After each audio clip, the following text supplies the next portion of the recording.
So, hello everybody. Another exciting episode of Freedom Speak with Natalie and Rebecca. I am Rebecca. I'm Natalie. We are your Liberty ladies and we We unite. unite. So, Yes. lots of interesting stuff to talk about today. Whew, yeah. Lots of interesting stuff. I kind of wanted to set off the theme of what we're going to talk about today because it applies to pretty much everything that we're going to talk about. I want to read everybody what the First Amendment of the Constitution is. And I think that would be a really good way to start our show. We've talked about going through the constitutional amendments one at a time. We're going to start that this week, and we're going to start with the most important one, and that is the First Amendment. Yes. So basically, the First Amendment reads, Congress shall make no law respecting an establishment of religion or prohibiting the free exercise thereof, or abridging the freedom of speech or of the press, or the right of the people peaceably to assemble and to petition the government for a redress of grievances. Now, wow, where do we start with that? Congress shall make no law. Right there, right off the bat. It shall make no law regarding, and then it follows up with the things about which Congress shall make no laws about. I find it very interesting that our founding fathers thought that the most important thing to lead off in the most important constitutional amendment was not that Congress should make laws or should allow or that the government should give the people anything. It's that they should make no laws, very specifically concerning a certain set of ideals, because religion, Congress shall make no laws concerning any religion is the first one, right? Exactly. Yeah. And the founding fathers, I believe they put this stuff in place based on what they felt was order of importance. Yeah. At the time, the colonies were being oppressed really, really badly by England. Yep. And these were things that they felt were very important. England was trying to establish a religion, and the people that were here, they wanted to worship as they please. Mm-hmm. So you hear liberals often say, well, at least they used to say, and they don't anymore because now it isn't convenient for them to say it anymore. They used to say, oh, there's separation of church and state. You notice how they don't ever say that anymore. You notice how they never say it? Well, they try not to say that these days, especially since, separation of church and state would mean, oh, wait, the state can't tell the churches what to do, including lockdown, wear masks, oh, you can't have food, can't have coffee, can't sing. Yeah, that flies in the face of that. Yeah, it does. And an interesting thing here where it says, Congress shall make no law respecting or an establishment of religion or prohibiting the free exercise thereof. Okay, Yes. we have Mad Lady Governor, dictator in Santa Fe, Oh, telling yeah. churches either they can't open at all, or they're saying, oh, well, you can only have this many people, or you can't sing in church. Right. Well, I'm sorry, doesn't prohibiting the free exercise thereof guarantee against that kind of tyranny? Yeah. Yeah. No, Congress is not supposed to make any laws, regulating religion, and they're not supposed to prohibit the practice of religion.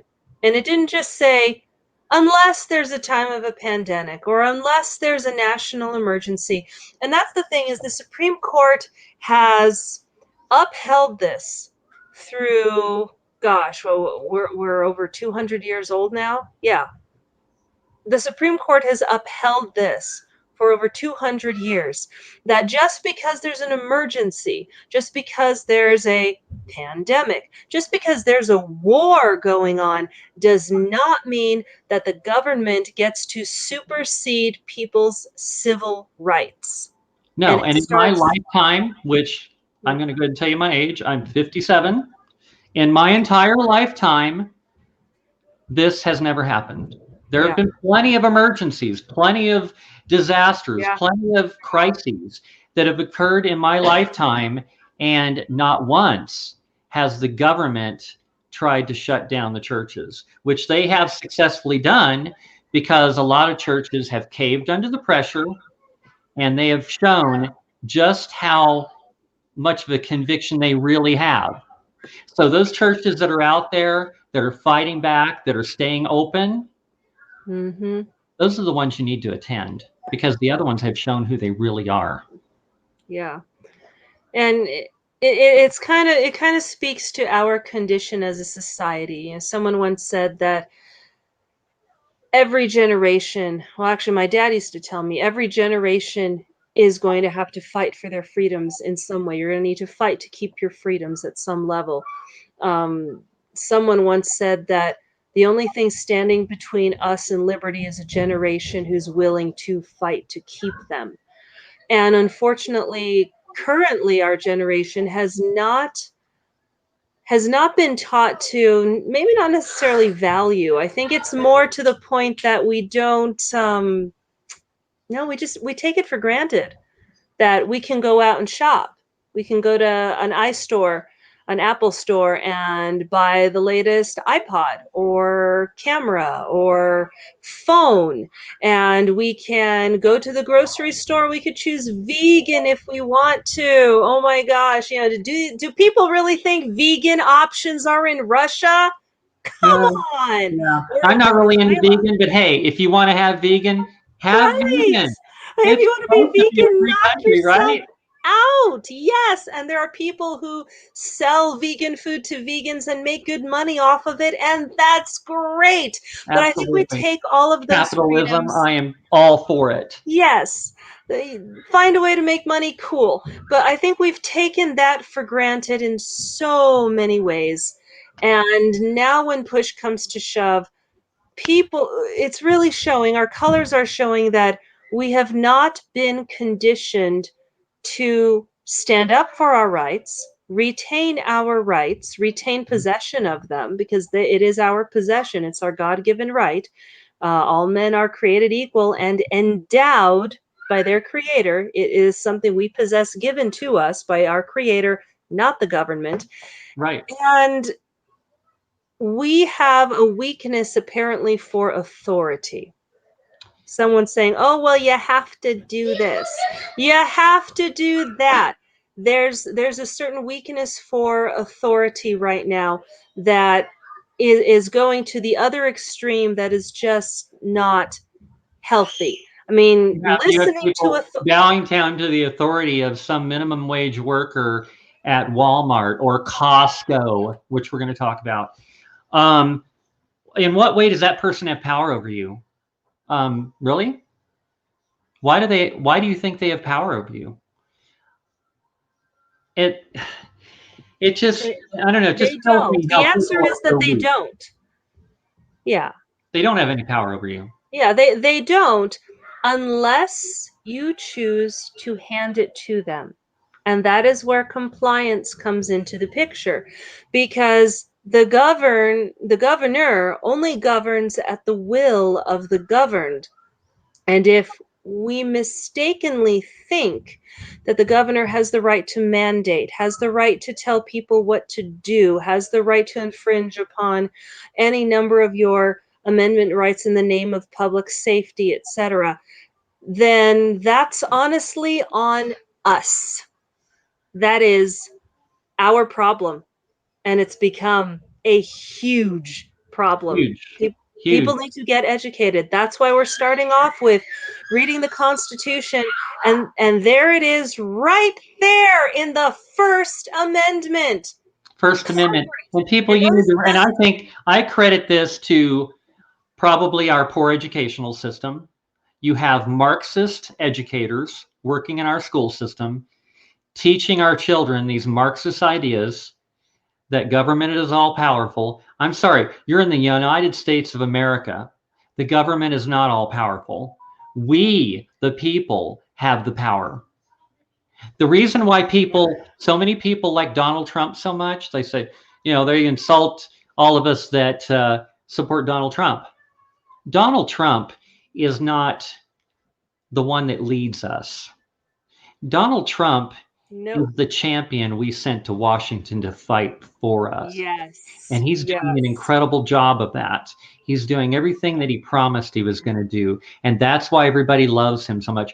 You watch these rallies lately, and they'll say, "We love you." It's like they love him, not because they're worshiping Donald Trump. I'm sorry, that sort of crap went on with Obama. I don't know why they worship the guy, but they did. That's why you hear the people calling him Lord Obama, because that's the way these people looked at him. We don't look at Trump that way. Trump is simply the person that we voted that said he was going to go to Washington, he was going to drain the swamp, he was going to fight for us. And that's exactly what he's doing. And you notice those of us that watch his rallies and actually listen to what he's saying, know that he always says we. He always says we. Yeah. We, him, us, we're in this together. He's fighting for us on our behalf. That's what he's doing. So that's how we look at Donald Trump. Donald Trump is not some divine entity or anything like that. He's just a guy. He's a normal guy. He's got flaws. Everybody has flaws. He has flaws. He's not a politician. That's why we like him so much. He's not a politician. He's not kowtowing to these establishment politicians that are just going along with the status quo. Yeah. And it's interesting because the other side likes to accuse him of being authoritarian. I'm sorry, I'm pretty sure didn't he break the 1,000 barrier for how many things he repealed, how many government regulations he repealed? He's anti-regulation. He's tearing it all down. He's not trying to get more authority. He's trying to give authority back to us. Yeah, somebody explain to me, how can you be authoritarian and yet be for smaller government? Or, I'm sorry, is repealing all 1,000 different government regulations just a ruse to entrap us? Because he's gone through an awful lot of trouble to make sure that what he's repealing can constitutionally be repealed, because almost everything that he's repealed so far has in some way, shape, or form been an unconstitutional regulation to begin with. And that is why he can actually reelected, a lot more of that stuff is going to be torn down. Yeah. And that's why he can repeal them. People have been accusing Trump of overstepping his bounds and saying, oh, well, he's not supposed to repeal this or that or this or that. I'm like, well, you know what? He could have come in and just said, okay, in the first few months, I'm going to just repeal everything I don't agree with. And he didn't. No, he's actually had lawyers looking into, and I believe he's even been probably talking to some of the justices, definitely the Department of Justice, to see what he can and can't do with his plenary powers. This president has been extraordinarily careful to A, follow the Constitution, and if not that, then B, follow precedent. Well, an example of that is, you notice how when these riots were going on in some of these liberal cities, in which these Antifa and Black Lives Matter groups were literally burning people's businesses to the ground and assaulting police officers and destroying people's property and looting stores. Okay, President Trump offered the help of the federal government. That's the limit of his authority. Okay, we are a union of states. So that means each state is responsible for its own law enforcement and running their day-to-day operations. If there's an emergency going on and their state is being burned to the ground, it is their responsibility to request help from the federal government. And Donald Trump, numerous That's times right. when these things were going on in some of these liberal cities, said, ask for my help. He's like, just ask me. I'll Just end it in ask. a day. I'll end it in an hour. Yeah. I'll send the National Guard in. Now, Yeah, he totally could have done that. so But no, those they people never that say would take him up on it. those people that say Donald Trump is authoritarian, where's the proof? They don't know what the heck they're talking They about. have no idea. And they're blaming all of these things that are going on, these shutdowns in these liberal states, like our state, Michigan, California. Right. They're blaming it on Donald Trump. You have no, if you're doing that, you have no idea how our government works. Maybe you need to take a lesson in government. I actually had a class in government when I was in high school. I learned this stuff. It's basic stuff. There's a chain of command when it comes to our government in this country. The president is not all Shut the powerful. door! And he's not supposed to be all powerful. Otherwise, it would not be a representative republic. I find it very interesting that the governors particularly are willing to come down on him and say things like, oh, well, he didn't take corona seriously and he should have instituted a nationwide lockdown and a nationwide mask mandate. Biden has said day one, if he wins and gets inaugurated, he's issuing a nationwide mandatory mask mandate. And unconstitutional. wow, if that's not authoritarian, gosh, I don't know what is. Come on. You're accusing this president of being an authoritarian and a dictator, and he's not willing to dictate. Or you're He's not paying any willing. attention to, and we'll talk about the Second Amendment at some point, but we're talking about these policies that Biden is saying he is going to do.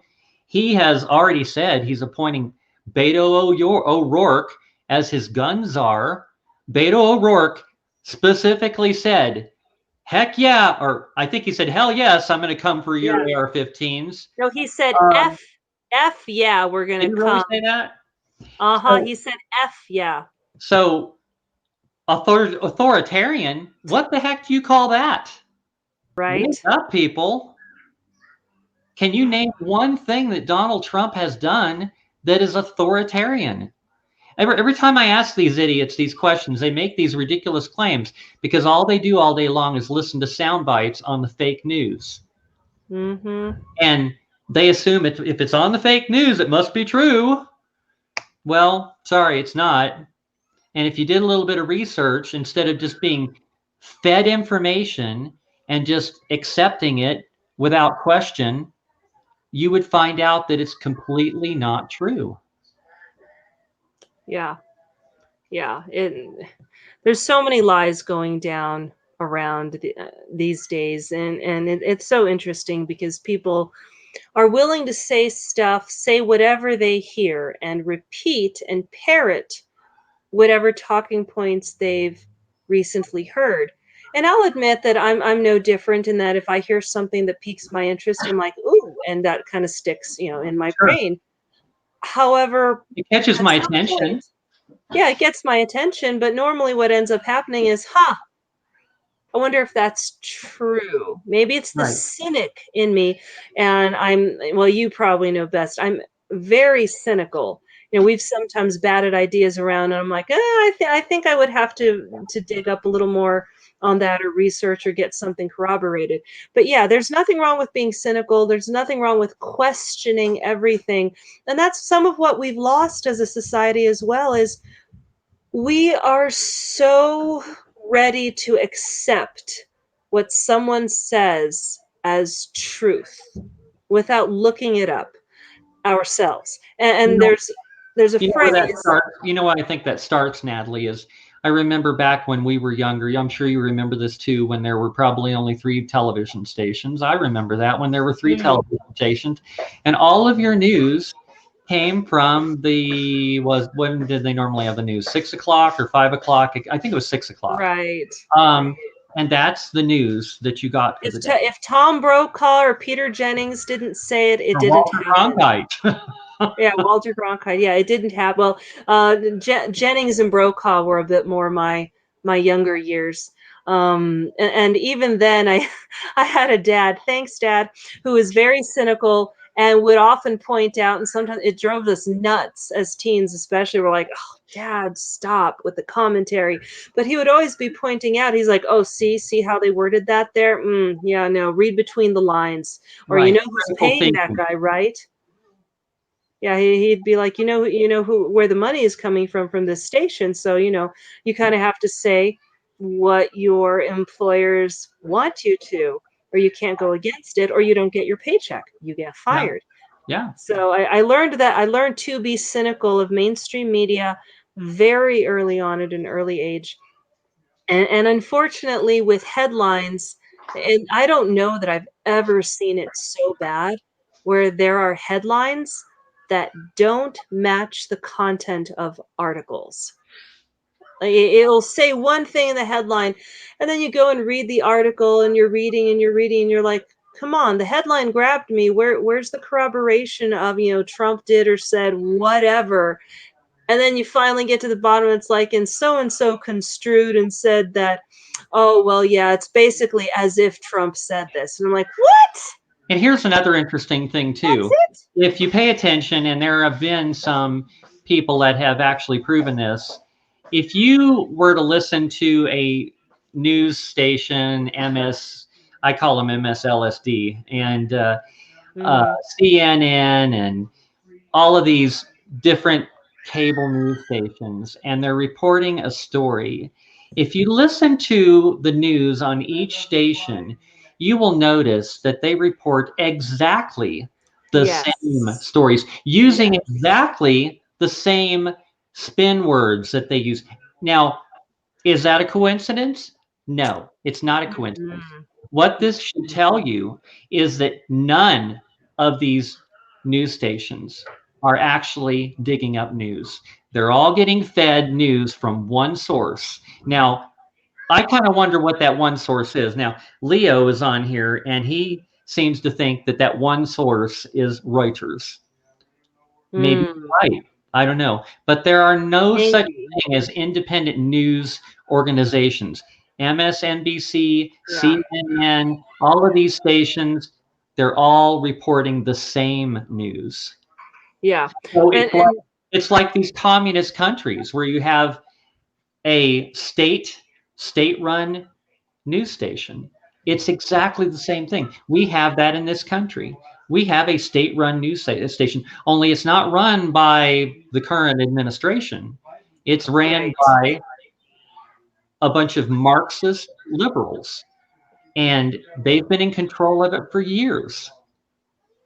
So pay attention, people. Do some digging. I would start off by turning off the cable news. I did that months ago. Yeah. No, it's funny, we've never had cable news, and you all have heard me say before, I get accused so many times of getting all my news from Fox. I'm like, I No, don't even have cable. I'd kind of like to be able to afford cable because, I really would love to see Tucker Carlson or Greg yeah, Gutfeld, Waters World.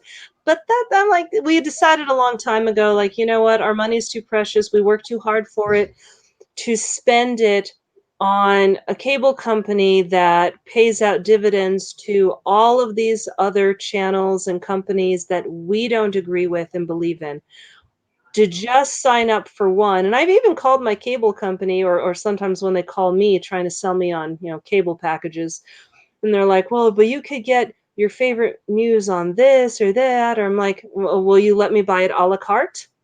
Will you let me get just the channels I want? Because I know which 3 or 4 I would want, and I'd be willing to pay slightly inflated prices for actually, that, there is a sure." way to do that, and I'm kind of doing that. Actually, get yourself a Roku.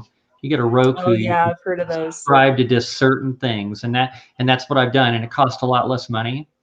And Yeah, if I want to watch like Tucker Carlson or whatever, I'll watch it off of my Sling app on my Roku. nice. So I can watch Fox News Live on there if I want Yeah, to. we tried Sling for a while, but it didn't work terribly well on our Xbox because they don't have the app capability for Xbox done that well yet. So we canceled it because honestly, at this point, I mean, we've got a few subscriptions, but we rarely watch them. We just signed up for Blaze TV though.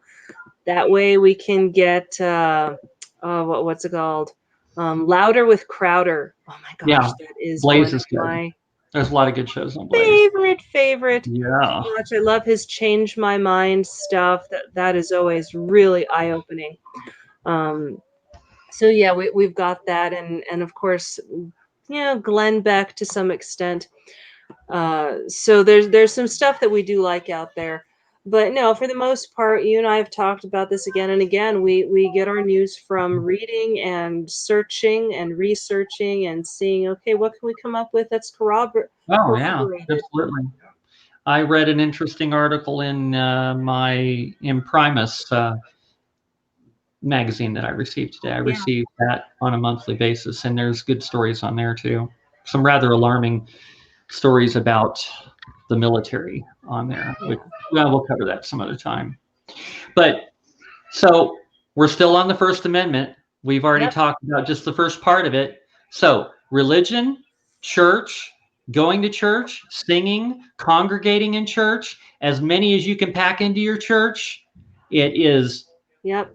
against the Constitution for any government, state government, you know, The federal government government shall not regulate it. They shall not shall not prohibit regulate it. it. Period. Okay. Yeah. They cannot prohibit, and I find it interesting that from the get-go, they said Congress shall make no law.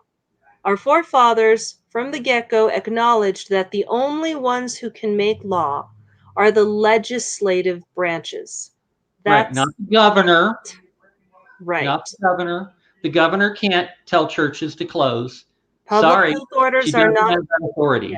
Public health orders, even executive orders, do not carry the full weight of law unless they are actually upholding law as it has been written and duly passed. That is the only case in which their executive orders have the weight of law. And Because in the case otherwise, of all the they can do is enforce and execute the law of the land. First Amendment, they can't make a law Nope. against going to church. Nope. Okay, no, no way, no how. Okay, so any of you people that think that that's okay, or there's, oh well, it's an emergency or what? No, it doesn't matter what it is. Sorry, the First Amendment trumps all of it. So the next thing we talked about the religion. We're still in the First Amendment. Like I said, this is the most important amendment. That's why it's first. Yeah. Freedom of speech. It says, or abridging the freedom of speech or of the press or the right. Well, let's just stop right there at that part. Okay. Let's talk about that. Okay. Let's talk about cancel culture. Let's talk about censorship on social media. We have the president himself being censored on social media. I get censored on social media. You get censored on social media. Oh yeah. Hill recently got put in Facebook jail where they completely suspended her account because they didn't like what she was saying. No, a great Facebook page called Follow the Data with Dr. Frank. Highly respected. He's a great doctor. He looks at data. He explains the sets of data, where he gets his data from, explains the gold standard, especially in relation to coronavirus these days. And his entire page wiped by Facebook, got taken down, wiped out. Now he's on MeWe, so you can go to MeWe and follow Dr. Frank, follow the data with Dr. Frank. But I've rarely ever seen all kinds of data brought together so comprehensively by one person. It was wonderful. And that's why they took it down, because it was getting amazing reach and people were able to question him and he was able to give a really good explanation. And he was going state by state, giving 3D rendered graphs for the progress of coronavirus by deaths, by deaths, the dates on the death certificates, which he considered the gold standard. So he was able to show, yeah, no, we're not having a second wave. Yeah, No, it wasn't the the first first wave. wave Sorry. tapered off. We are, it's dying out. Coronavirus is slowing down. There's no proof that it's resurging. None of that crap. No.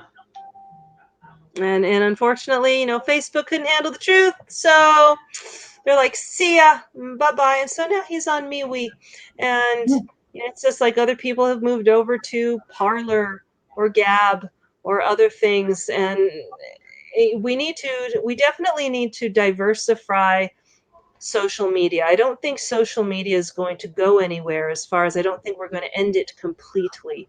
People are too used to it, and now they know that the capabilities out there, they want it. But I think we need to remove the monopoly from Twitter and Facebook's hands. And, it's kind of like way back in the day when the government stepped in with Ma Bell and said, you know what? Sorry, you're a monopoly. Got to break it up. Yeah, That's I remember not when they did good. that. This can be, a monopoly can be construed as a threat to the freedoms of the people and to our constitutional rights. And that is definitely where we are right now. Yeah, and social media has become such a big part of how we share information now. It used to be we would just listen to the news at 6 o'clock at night from one of the three stations, and that would be that would be it. That's all we had. There was no internet, there was no social media, nothing like that. So now we have social media in which there's a lot of people on there sharing information. Like recently, and still ongoing, the frontline doctors on there voicing what they believe, and I believe it's the truth. I mean, they're qualified doctors. Why wouldn't you believe them? And there's a whole bunch of them. They're all highly qualified, and they're talking about the truth about coronavirus and treatments and the effectiveness of treatments. They're talking about all this, and if you're not listening, then you're just choosing to be ignorant. If you're not listening, you should at least listen to what they have to say. And it's like, can you dispute what they're saying? Well, Facebook seems to think they can, because they apparently have their own fact checkers, that apparently these fact checkers are more qualified than these highly qualified doctors, which are actually treating patients on a daily basis. Yeah. So how is it that Facebook's fact checkers know more than they do? That their fact checkers can say, oh, well, these people don't know what they're talking about. What are the qualifications of these fact checkers? I don't know. Most of the times the fact checkers are just as biased as, the rest of the left-wing media. I mean, when you have PolitiFact fact checking for you, and I've had some friends and acquaintances quote me PolitiFact, and I just laugh at them like, really?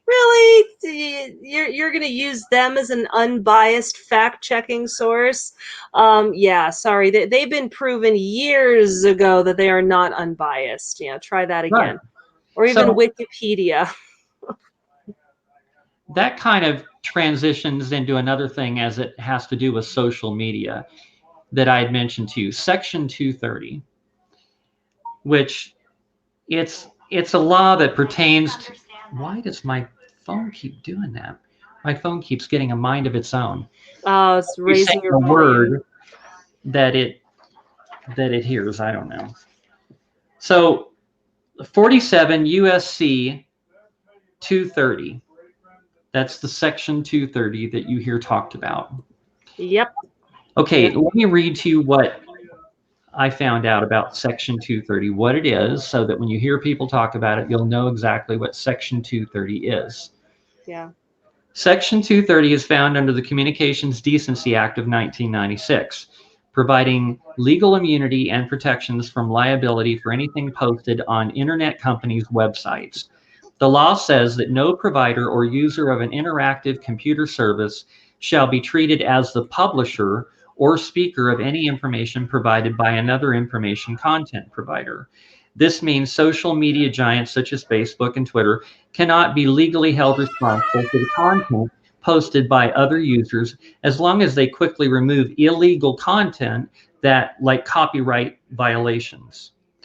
But the law also allows owners of websites to remove content they deem offensive or inappropriate. Now, nowhere in there do I see anything about removing content that you disagree with. I only see removing content that involves copyright violations. Okay, that's pretty straightforward. If I was posting somebody else's work on there and claiming it was my own, well, that would be plagiarism, and that's against the law. Or if I was broadcasting pornography, or especially child pornography, whatever, that's illegal, that's inappropriate, that's offensive.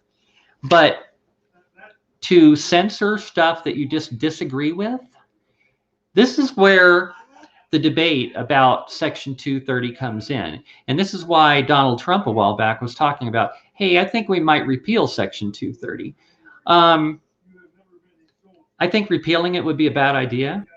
Yeah, I don't agree with repealing it, because I think it serves a purpose, and it was instated for a reason. Because as media has developed throughout history, as media has developed in our country, there have been aspects to it that have been helpful, extremely helpful for the purpose of communication between people. And then there are aspects, of course, that people who want power can exploit and use to exploit over people. So, yes, there have had to be certain regulations, especially with utilities, say, for example. Because if utilities, like, let's say, take physical utilities, like gas or access to water. The gas and water has to be made available to whoever is willing to pay for it, regardless of their background. Even regardless of whether they've had a criminal background, for that matter.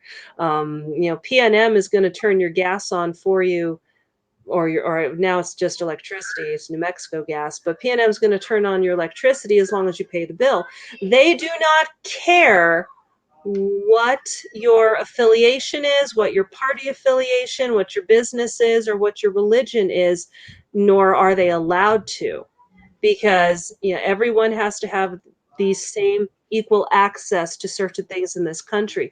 Well, social media needs to go the same way as well. And the problem that we've had with Section 230, I think, is that social media is a different beast, even than from when telephone companies first started coming onto the scene. So social media, Section 230 almost needs to be redefined, in that there needs to be a very clear line between what is a utility slash platform and what constitutes a publisher slash editorial. Because the problem is when they go through and they edit posts by users like you and me, they are Filter. acting like a This is publisher. They're acting like partly an editor. false, Yeah, partly true, yeah, false, partly true. totally false, Yeah, whatever. They're acting like an editor, publisher, like a news publication. yeah, So, and that's not what they're supposed to be. They're supposed to be a platform in which people can freely share information. Now, yes. the problem is if Section 230 were to be repealed, the problem is they wouldn't be able to stay in business because they would be getting sued by everyone. Right. But then so would everyone else. And this is where I kind of received an education on this from listening to Dan Bongino, especially when he got involved with Parler, is if you repeal Section 230 outright across the board, everybody suffers. including the small startups. So, YouTube's the big video platform, but we have smaller platforms like BitChute, Vimeo, and most recently Rumble, which you can see Liberty Ladies Unite on rumble.com. You can catch our stuff there too. But Rumble, for example, would suffer greatly. They'd have to shut down almost immediately if Section 230 was also repealed, because it only takes a few people filing lawsuits against a small company that doesn't have the resources of the mega corporations. And I would actually pose the theory that Facebook and Google and YouTube could actually survive an outright repeal of Section 230 because they have become international companies, not just American, not just national.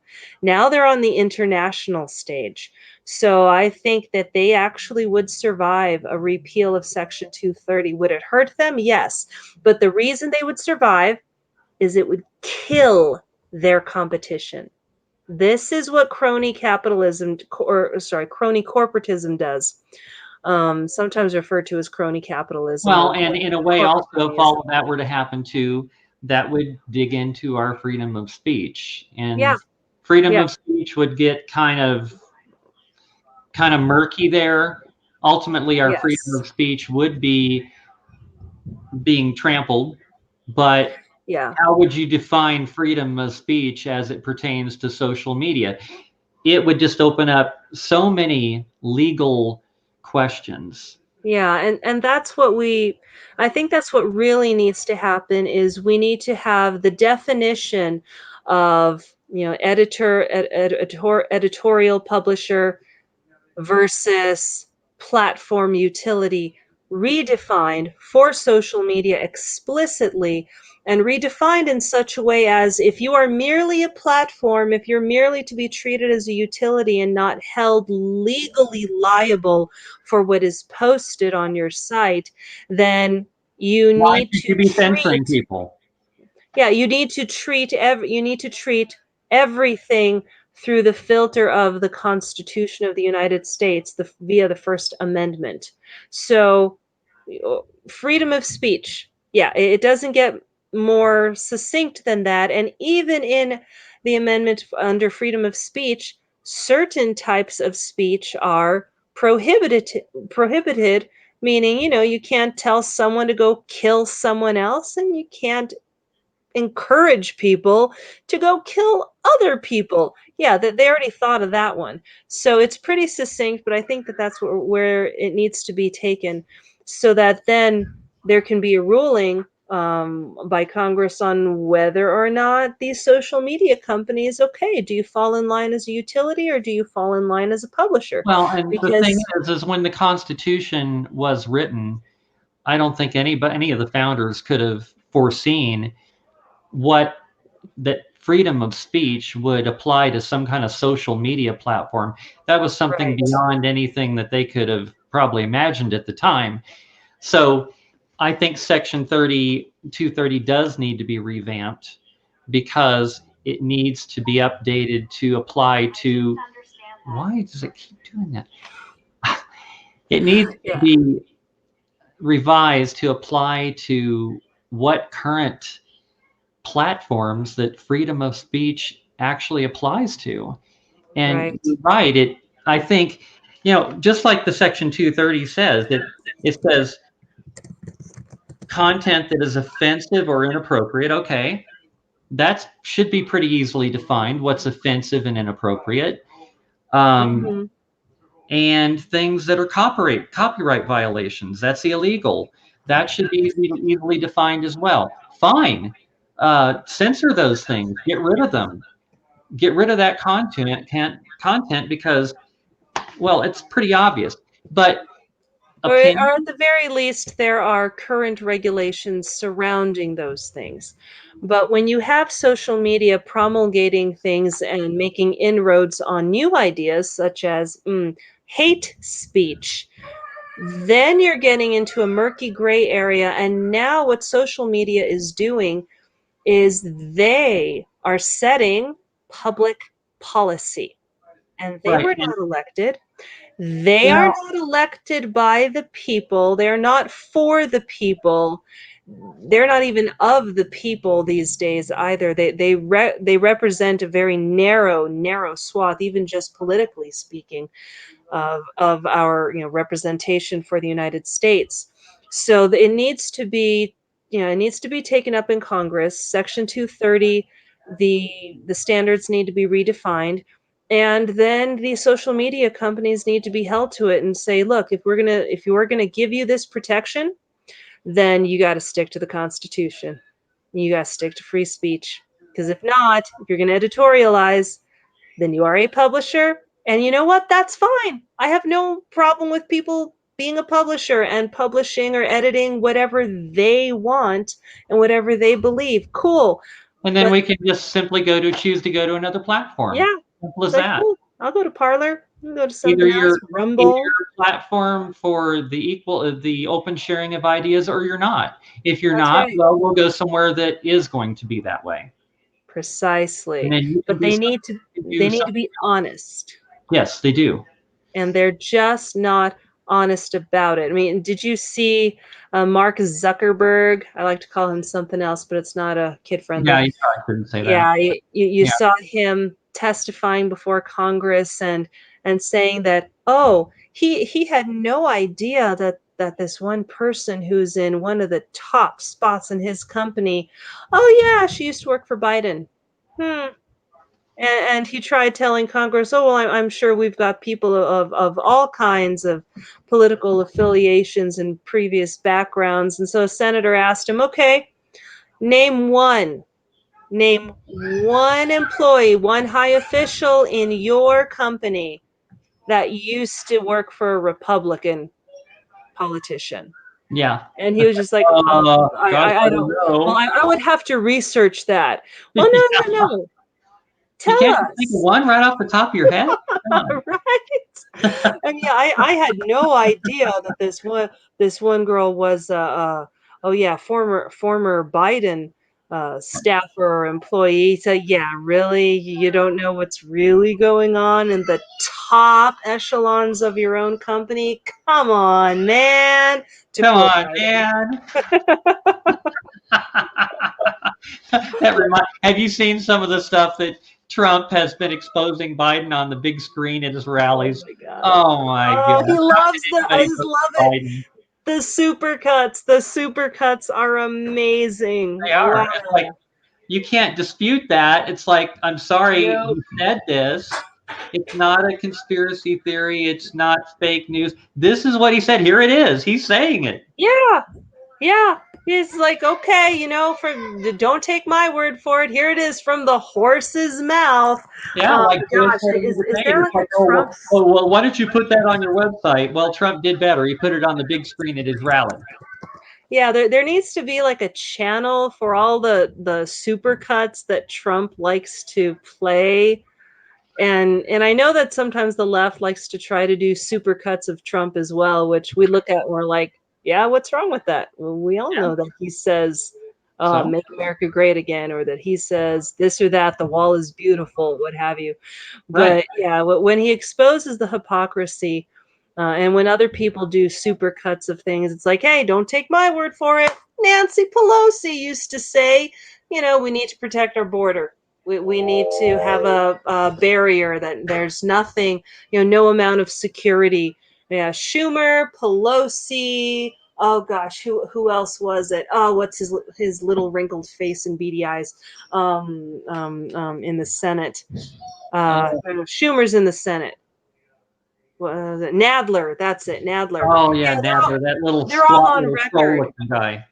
Yeah, they're all on record back as far back as the Bill Clinton era, saying that we needed basically a physical deterrent at the border, and that there was nothing that could replace that. No So they've amount been of talking about it for extra years about security. how we needed to do it, but none of Yeah, them did it. So Trump and gets elected and says, "Well, I'm going to get it done," and he And that did. was something I actually agreed with during the Clinton era. I was like, oh, okay, well, at least they're talking about border security. Even Obama at first ran on securing our borders and, looking after our national security. It's like, okay, I can at least appreciate that he's behind that. Now we know better. Yeah, he wasn't. But yeah. It's funny, they were all for building a wall until Trump actually got it Right. done. Right. Well, that's because I he took don't all get it. these. Trump has taken all of these ideas that politicians have been running on, meaning they talk a big game and they promise, promise, promise, and say, "Yeah, we'll get this done because this is good, right? Yeah, you all want this, right?" Or like, Yeah, yeah, give it to us already." And then they're all, "Okay, yeah, I'll do it once I get in office." And then they get in office and they're all, "Oh, well, it's going to take longer, so you need to vote me in office again so we can get it done." That's how right. the Oh, we'll get it done. politicians. Yeah, we just didn't have enough time. We'll get it done. If you just Right. reelect me, I'll get it And done. it's not just Democrats, it's Republicans as well. Oh, It's they I'm do the same thing. pissed off with They the do the same thing. GOP because you all keep promising us, you kept promising us border security, you kept promising to crack down on crime, you kept promising, et cetera, et cetera, et cetera. And guess what? Trump came in, and in 3.5 years, he eliminated most of your list of things that you love to run on and lie to us about so that you can Right. keep He us eliminated voting their for talking you. points. Yeah. He eliminated their talking points. Now they can't run on them anymore. He took your talking points and he acted on them. You wonder why we're voting for him? Yeah, sure. So maybe I don't Pretty like much. all of his tweets. Actually, I happen to love his tweets. I think they're I do freaking too. hilarious. He's real. I like him being Yes. real. I like real people. Is he a little Yeah. bit is he a little bit rough sometimes? Does he offend Hmm. people sometimes? Yeah, he does. It's like, Yeah. so get over it. I certainly had a lot of things personally said about me today on social media about a video I posted about my experience at Costco, which we're going to talk about. We're going to talk about it, but we're not done with this yet. Okay, we're going to talk about this. Yeah. So, all right. So the next thing in the First Amendment, we're still talking about the First Amendment. We've been Yep. talking for almost an hour now, and we're not done talking about the First Amendment. That's because the First Amendment covers a lot of stuff. Okay, it does. There's So a reason why it was first. yes. There's nothing that came after it could come after it unless that was first.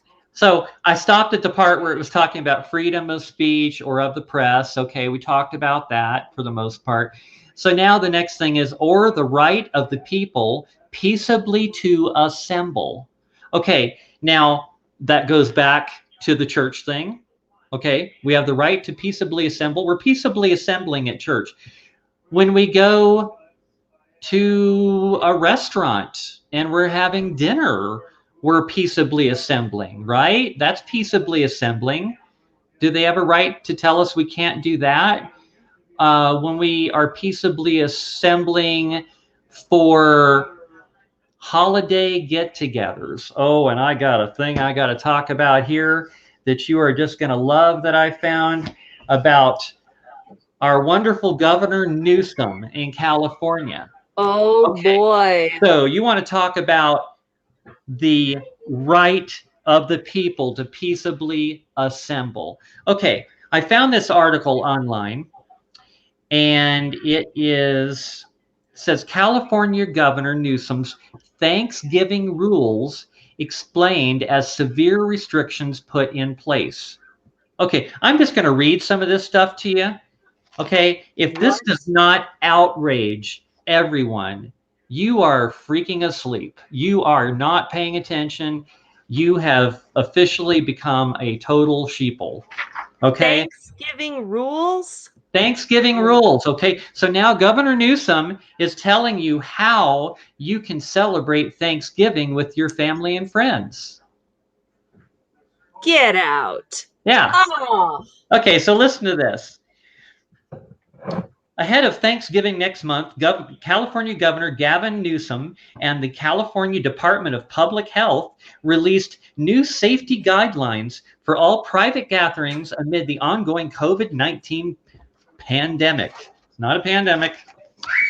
Gatherings are defined as social situations that bring people together from different households at the same time in a space or place. When people from different households mix, this increases the risk of transmission of COVID-19, the CDPH said in a statement. All gatherings must include no more than 3 households, including hosts and guests, and must be held outdoors, lasting for 2 hours or less. Okay, so you're allowed to have your Thanksgiving celebration for no more than 2 hours, because King Newsom, that's what he says. And if you have a really huge family, no more than 3 households. So if you have a really huge family, which I know some people that do, my partner has a huge family. Filipino families are enormous. Oh yeah, There must be Pinoy. 100 freaking households. Okay, so Yep. so you got to Yep. choose. Okay, this household, this whole household, and this household. You're privileged to come to our Thanksgiving. The rest of you guys, Oh you're my just out this gosh. year. Okay, Oh. because Governor Newsom says that's what has to happen. And Oh. if it's wintertime and you live in a cold part of the country where it's below zero, you got to gather outside.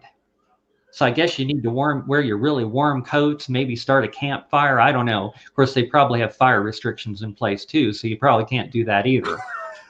As Peggy Hall in California of the Great American would say, no, no, and no. Yeah, no. So they Oh my say gosh. gatherings that occur outdoors are significantly safer than indoor gatherings. Well, that may be true, but that's none of your freaking business, Governor No, Newsom. It's none of your business. none of the government's business. I'm sorry. What part of no making no law respecting or prohibiting abridging the freedom of speech, press, or the right of the people to peaceably assemble. Right, and we're still talking about the First Amendment, people. Yep, Okay, it's so still the First Amendment. okay, so Still. it goes on that he also is telling you how you're allowed to go to the bathroom. Okay, so attendees may go inside to use restrooms as long as the restrooms are frequently sanitized. Okay, so your family gathering, somebody needs to be an official restroom sanitizer. Oh, Otherwise, I'm sorry. yeah, Has he talked to OSHA about this? Because probably this is not. OSHA's department Yeah, right here. yeah. Yeah. So, What the okay. hell? So keep in mind, at your family Thanksgiving dinner, at your home, mask must stay on after eating and drinking. In your home, okay? In your home, people. The new rules state that those at a gathering may remove their face coverings briefly to eat or drink, as long as they stay at least 6 feet apart from everyone outside their own household. So not only do you have to be outside, but you have to wear a mask, and the only time you take the mask off is when you're going to shove some food in your mouth. Then you got to put the mask back on. Can you imagine how nasty and dirty that mask is going to get after you have your mashed potatoes and gravy and your chicken grease all over your face and everything else that you're shoving in your face? How nasty that mask is going to get? But comrade, we do this for the motherland. This is just laughable. I mean, how can anybody take this seriously? Oh my gosh. Okay, we're Okay, not the done sad yet, though. thing. Oh my God. Okay, Oh, King Newsom, he's got more rules here. Okay, singing and shouting, strongly discouraged. Okay, we don't want to get too excited, people. We don't want to be singing. We don't want to be getting too loud. Everybody's got to be really quiet. Singing, chanting, and shouting are strongly discouraged because they pose a very high risk of COVID-19 transmission. wow. So Emperor Newsom, Oh my is he gonna send like some of his brown shirts into your family home and monitor your Thanksgiving dinner and make sure that you're properly following the proper, well, no, you're not even going to be in your house. You're going to be outside in the freezing cold in the wintertime. And he's going to be monitoring and supervising all of this. Why is not everybody outraged about this? I can't be the only person that has read this article. I got it off the, see, there it is. See, let me show you. Let me play this article. I'm not just making this crap up. See? I printed this up. Okay. So let's see what else. Oh, okay. All right, we're not done yet. Everybody's got to stay 6 feet apart. So you're not allowed to hug your relatives. You're not allowed to be close, really socialize with people. Can I change a frickin' baby's diaper? I don't know if you can do that. How can you do it from 6 feet apart? How would you do that? How would you do that? Oh my God. You know, people, you need to do what we're doing. You need to laugh at this guy. You need to laugh at him freaking out and just tell him, you got to be freaking kidding me. And you need to tell him to freaking take a hike. That's what you need to do. Right. Oh my gosh. Yeah. Well, I'll tell you, even in California, you know, they do have some restaurants who are still open and dine in and no mask, and you know, they're fighting. They have apparently like these underground farmers markets where people who don't want to wear masks just kind of show up and congregate and have a big farmers market. I have a feeling the underground economy is going to really grow. Yep. That's what's going to happen. And you know what's going to happen? Governor Newsom, when this underground economy starts, guess what the state is not going to be getting anymore? The state taxes. No taxes. You're not going to get any taxes. Hey, I'd love to go back to the whole barter system. Yeah, I'm up for that. Okay. I'm totally up for that. We could totally do that. Yeah, you're just going to drive people to the to underground with a lot of this stuff. Oh my gosh. Now the sad thing is there are actually going to be some people, a lot of people who have already been conditioned to comply because they've been complying all along. And they've been thinking, okay, well, yeah, I got to wear my mask and outside and stay 6 feet away from people at least and wear my mask and even outdoors and in the park and in my car. Hike. And when I'm out riding my motorcycle. And so the sad thing is there are going to be people who are going to try to comply with this and make themselves and everyone around them absolutely crazy. How do you celebrate when you're all locked down in fear, when you all are complying out of fear? Because at this point, that is really the only reason for people to comply, because they are afraid of spreading a virus or afraid of making other people uncomfortable. Yes, they're going to shame you. What they're going to do is they're going to shame you into being compliant. It's mask shaming. Communists. It's like, how dare you mask shame me? Yeah. And don't try to mask explain me either, because when you try to talk through a mask, I only hear like maybe half of what you're saying at best. But yeah, the sad thing is there are going to be people who are going to try to comply with this. And then there's going to be people who are like, yeah, whatever. This is America. Come on. What do you think? Yeah. Be a lion, not a governor. You're just a governor. That's it. No, you are supposed to uphold the law of the land, not make the law. Yeah. Or interpret the law. Yeah, I do believe that's the judicial branch of government's job. Okay. Yeah. So yeah, it's so the last thing here is he wants you to maintain hand hygiene while you're at your family Thanksgiving dinner gathering with only 3 households of your family in which you've alienated the rest of them and told them they're not allowed to come. Sure, So because you've already stuck the government's frickin' nose in Thanksgiving anyway, told us what to do with our faces, told us yeah, what to do with our bathrooms, and you yeah. might as well tell us So what to do with everybody's our going to have hands. their nasty, greasy face mask that they're putting on that's got turkey grease and mashed potatoes and gravy and all kinds of crap all over them, and they're going to be putting these things on and off, and God knows what kind of medical problems you're going to have from that. But then he wants all the drinks served in disposable containers, while self-serve communal containers and other shared items should not be used at the gas. So forget the punch bowl. You're not going to be able to have that. And Yeah, see, yeah, And not it would be one thing. yeah. Yeah, it would So be one thing for any governor in any branch of government, any office, to put out a list of recommendations saying, hey, here's how you could possibly mitigate spread during the holiday season. Here's a whole list of things that you could do, and then leave it up to people, yay, nay. Okay, we could try this. We won't try that. We've got an elderly grandmother, or maybe we'll designate one bathroom for the elderly people in the house, or what have you.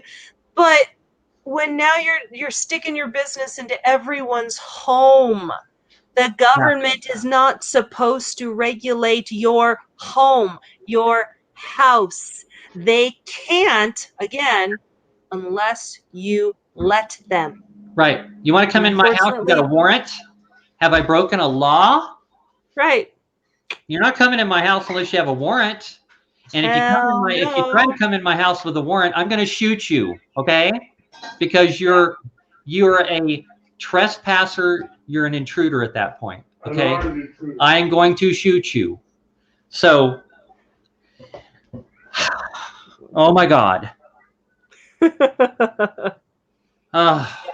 So Yeah. So we're still on the First Amendment, people, and we've been talking for over an hour, okay? I'm telling you, this First Amendment is big. Okay, so the last part of the First Amendment, I think we've hopefully got through to you and made you understand that the First Amendment protects your right to peaceably assemble, okay? And we just gave you an example of where this is being violated. So here's the last thing. And to petition the government for a redress of grievances. Okay, now, locally, I can tell you somebody that's been trying to do that for months, and that's Stephen Garrett. Yes. He's been petitioning the governor for a redress of grievances. You hear him say that all the time. For months. Has he gotten to do his redress of grievances? No, he has not. Yep. He's been ignored. He spent 30 days protesting outside the Capitol, the Roundhouse, the People's House, and he's getting prosecuted for trying to petition the government for a redress of grievances. He's getting prosecuted by, just... Why does this not piss everybody off as much as it does me? I have been so angry this week about all of this crap. Yeah. Our government is no longer by the people for the people. Certainly not in the state of New Mexico. The government in New Mexico is for the government. It's not for the people. Yeah. It's for the government. They're self-serving. The entire legislature and the court and everything has just absolved themselves of all authority and just turned it over to the governor. You know what that's called, people? That's called communism. Yeah, pretty much. Communism. That's what it is. We need to... A dictatorship, Marxism. There's a lot of words for it. It fits that description exactly. And we have a chance right now, especially in New Mexico, to turn this around. If you all haven't voted yet, vote tomorrow. Go vote for the love of God, love of New Mexico, for the love of your freedoms in this country. Vote red. Please, New Mexico, vote differently. so that we have a chance of stemming the tide. And now this doesn't mean that things in New Mexico are going to change right away, because, oh, good Lord, can you imagine the hissy fit that this governor is going to have when she doesn't get her way and doesn't get the, cushy presidential appointment that she was hoping for? No, she's probably going to spank us. But if we have a hope or a prayer of turning New Mexico around, we have got to turn this state red. We have Yes. got to. Not If only we do you have have to turn hope it of, red, you have to vote for every single Republican on the ballot. yes, You have to vote for all of those Republican judges that are on the ballot. I went and voted on Saturday, and there were a couple of Trump supporters there. God love them. I'm so glad they voted for the Republicans. They voted for Trump. They were real proud of that. But I asked them about the judges. It's like, oh, we didn't know what political party the judges were. It's like, yeah, it's on the ballot. Those 5 judges, like Ned Fuller and the other, it's clearly states on there that they're Republicans running for the. but only those 5. Those 5. Okay, now Yes. the other ones. Okay, normally I know you people what you do, and I've been guilty of this myself in the past. All of that long list of judges that are up for retention, retain, not retain. Okay, I know a lot of people, they just kind of randomly select that stuff. I don't know anything about any of these people. And honestly, before this year, I never really took much interest in it myself. I'm guilty of that. Okay, but the thing is that those judges, some of those judges were appointed by Republican governors, and they are constitutional judges, and they've been doing a great job. Now, if you vote not to retain those judges and they get thrown out, guess who gets to appoint a judge to replace them? Yeah. Our communist governor right now, Mad Lady Governor, the tiny tyrant, she gets to appoint replacement judges. And you know the kind of judge that she's going to appoint. Now, also, after doing some research, actually, some of those Democrat judges have been doing a good job too. You need to retain them as well. But you need to do a little bit of work. And honestly, it didn't take a lot of work. Natalie and I worked on this, and I spent maybe 10, 15 minutes researching the available information on those judges that are up for retention. And I made educated choices on which ones I wanted to retain and not retain. Yeah. And it's so important to retain good judges, because our current governess, if there are open justice slots in any of the courts, she can go ahead and appoint another justice. Now, it still has to be ratified by the people. Water. Still take a vote on it. And I actually took pictures of a handout that I was given that actually has most of the information that Rebecca and I uncovered about judges. So I don't know. I'm going to post those pictures in the comments if it will let me. And hopefully it'll let me. And if you haven't voted yet, gosh, please vote. It is so important. This is when, a lot of people love to complain, and they love to bitch and moan about problems, but this is a time when we have a chance to do something about it. So you can't sit there on the couch and say, oh, it should be better. Oh, they should change this, change that, and then not do your civic duty and vote. Because if you haven't done your civic duty, then you have no right to complain. And tomorrow's the day, people. And it's not only your civic duty, it is your civic responsibility to know the issues, know who you're voting for, and make smart votes. Now, if you've been paying attention to what the Democrats have been promising they're going to do, I don't see how in the world, if you love freedom and you love this country, how you can just knowingly vote for the destruction of your own country, because that's what you're doing. Yeah, please don't. Please. And I was talking about this the other day on our radio show. I was talking about the rally, the car rally we had last weekend, not this past one, but the one before. And I was talking about the kind of character these Biden supporters have. We're talking about people that use profane language. They do immoral things. They believe in killing babies right up to the moment of birth. Yep. They believe in just every level of immorality you can probably think of. And they have the belief of winning at any cost, anyway. That includes if you're, I hate to say this, if you're dumb enough to mail your ballot in, these people are out there intercepting your ballots, throwing them away, making sure they don't get counted. Some people have already been caught. Project Veritas has been catching these people. Yes. You should pay attention to Project Veritas. Those guys are busting these people. Come on. And don't mail your ballot in. It's too important. Fine, if you want to get a mail-in ballot and fill it out and then take it down actually to the election place, and apparently they're providing boxes where you can drop it off right there. Mm-hmm. That way you ensure it arrives where it's supposed to be. Don't put it in the mail. There are corrupt people working in the U.S. Postal Service. Oh, yeah.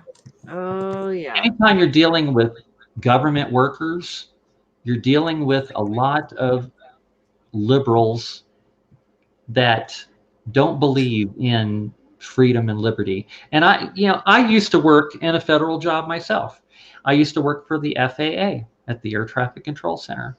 Yeah. A lot of liberals and people like that work in government jobs. And they're just voting for their own, what they believe is good for just them. They don't care about the country. They just want to keep that government paycheck coming. Same thing with people that are living on welfare and stuff like that. They're voting free stuff. That's what they're voting for. What was funny? I noticed when we were on, like, doing that caravan, there were even people that are homeless. And, a lot of people that are homeless, they're that way because that's the life that they like to do. They don't like responsibility. They just want to go around from place to place and be kind of a nomad. And I mean, I can honestly see the appeal in that lifestyle to a certain extent. No responsibility. You just live day to day, just going wherever you want. Panhandle on the corner. There's always just tons and tons of people that are dumb enough to hand over their money. You panhandle on the corner for a few hours and you've made a pretty good day, and you go have a nice meal. And so, but even those people were giving us thumbs up. Apparently a lot of them are Trump supporters, which I found to be really, really interesting. It's like, okay, I can see that. Speaking if people are successful and they're making money, they're giving them more and more handouts. That's true. Yeah.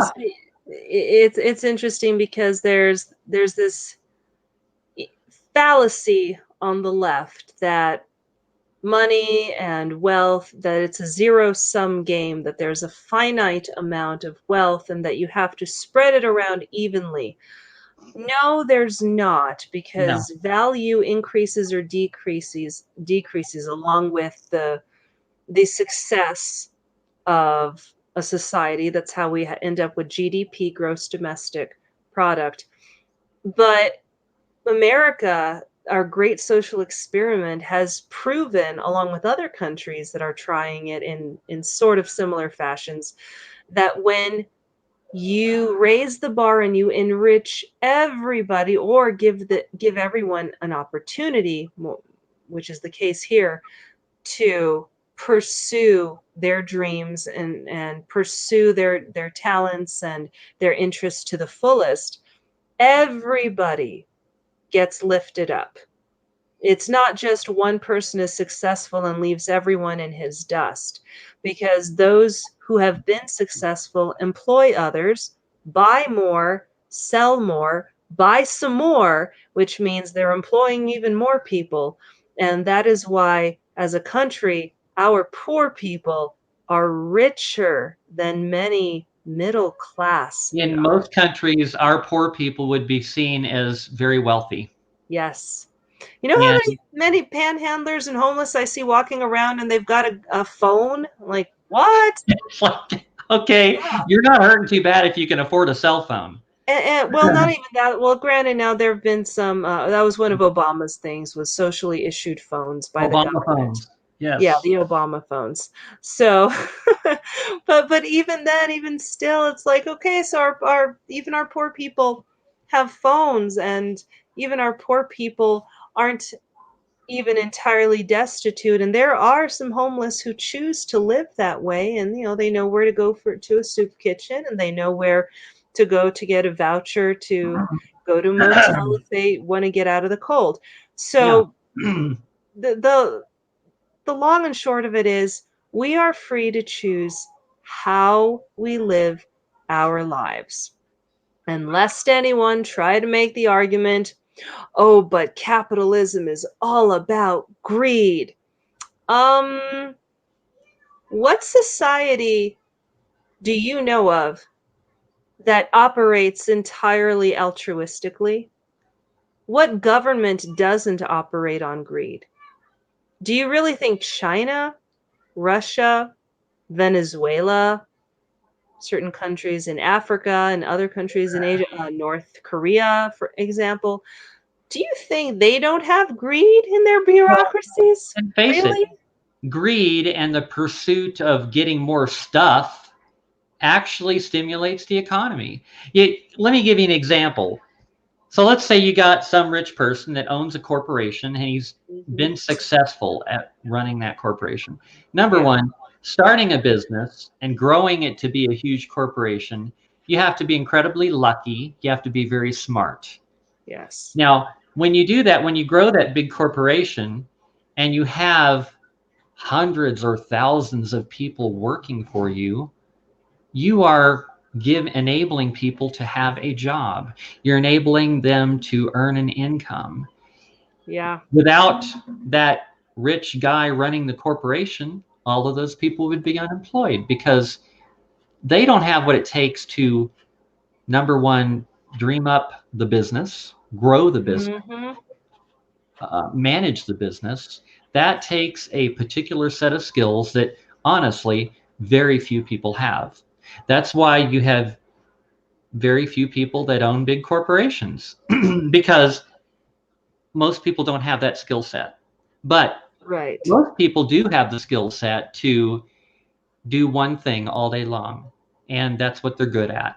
They get trained to do one thing all day long. They show up for work every day for 8 hours a day or whatever. They do that one thing. They collect their paycheck. They're not responsible for really anything except for just doing that one thing. Whereas the owner of that big corporation has all the liability, has to be concerned about whether or not their product or service is selling and whether Yeah. or not he can generate the income to make the payroll. I can tell you from previously owning a business and having a lot of people working for me, it's highly stressful. It's something I Mhm. did for 15 years, and it's something that most of the time I didn't enjoy because I had this dream of growing it really, really big, and it may be carrying me through to like retirement. And it just didn't work out. It's not easy. Most people fail.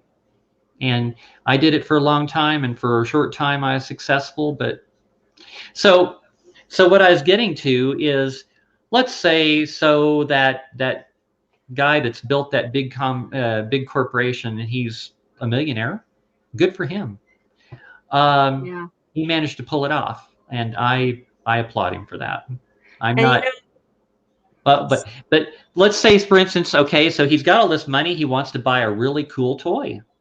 Mhm. So he wants to buy a big, huge, multi-million-dollar yacht. And there'll be people that's like, oh, well, he's buying that big yacht. He's just some rich person, and it's like, I just He doesn't need it. he doesn't need that yacht. And it's like, okay, but okay, let's say he goes out and buys that big yacht. Well, who's going to build that yacht? Well, some company, which is owned by somebody else that also hires probably hundreds of people or more, is going to have the infrastructure and the skill to build that yacht. They're Yep. going to build that yacht. It's going to take them quite a while to get it done. Lots of people are going to employed. Lots of people are going to be getting a paycheck. So Mm-hmm. most people just don't understand economics. You got to think Yeah. about trickle down economics. Yes, that is how Yeah. it works. I'm sorry. Okay, It, there is no such thing as trickle up nope. economics. You give a poor person $1 million, I guarantee they're going to blow it in no time, and then they're going to be poor again. Yeah, no economy is successful that only caters to like the bottom 30% of their wage earners.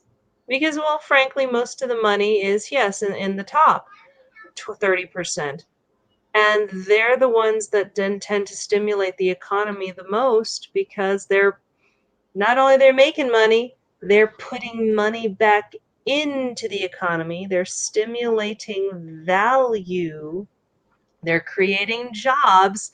I always find it interesting when people say, well, the government needs to create more jobs. Government doesn't create No. jack. And let me tell you They're not something, people. content The creators. government does not have any money. No, no. They fool around with our money. They shift money around until it's, been bled off by this department and that department, and this department's got its share. Then there's hardly anything left for, oh yeah, the schools, say, by the time it gets around to the schools. But any time that you have people saying, "Oh, well, we would be a much better economy if we would just pay attention to the poorer people." Yeah. Poor Who people do are you always think? going to be poor. They Yeah. are. They're always Who going do to be you poor. think provides jobs? Who do you think actually creates jobs? Oh, yeah. Successful people, successful businesses, and companies who employ workers. It's not the government, people, sorry. And yeah, I know there's some government jobs out there. They're paid with our money. And Yeah. frankly, yeah, a lot of those government jobs aren't even necessary, and If, they're now, done. I believe that every government job that is not essential should be eliminated. Okay, Right. government jobs are a liability. Yes. Okay, And that's and like me as far, running a business where I have to hire an accountant to manage my books and pay my taxes. That person yeah, isn't making me any money. They're a no, liability. Okay, yeah, they're a necessary thing that I have to have so that I can do the nonsense government paperwork to provide them with the crap that they're telling me I have to give them. right, right. Okay, The but it's only not reason making me you, any money.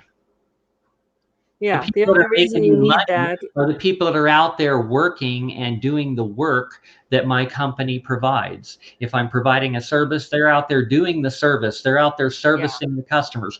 If I'm selling a product, they're making the product. They're distributing the product. They're marketing the product. Those yeah, people are making me money. Okay, they're part of the money making process. yeah. And as a result making themselves money. But no, we make so much money and then we give it to the government, and people think, "Oh, but the government can take care of us." I'm like, "With whose money?" Yeah, my "Oh, the money, your rich money. people's money." For everyone who thinks that the rich don't pay their fair share, I need to look up the articles on this that I had found months ago. Before coronavirus, I was on a big economic kick. And by the way, if anyone wants to get a really good grounding in basic economics, read Basic Economics by Thomas Sowell. Or even pick up a book by Milton Friedman, I believe was his name, the great economist from, I think it was 50s or 60s. Yeah, Thomas Sowell is great. And there are only two ways to distribute scarce resources or limited resources, as some people say: rationing and setting a value, setting a price. That is the only way. If you have bread, if you have steel, if you have a product, or even a doctor, you only have 24 hours in a day and he's only going to work, what, 10, maybe 12 of them?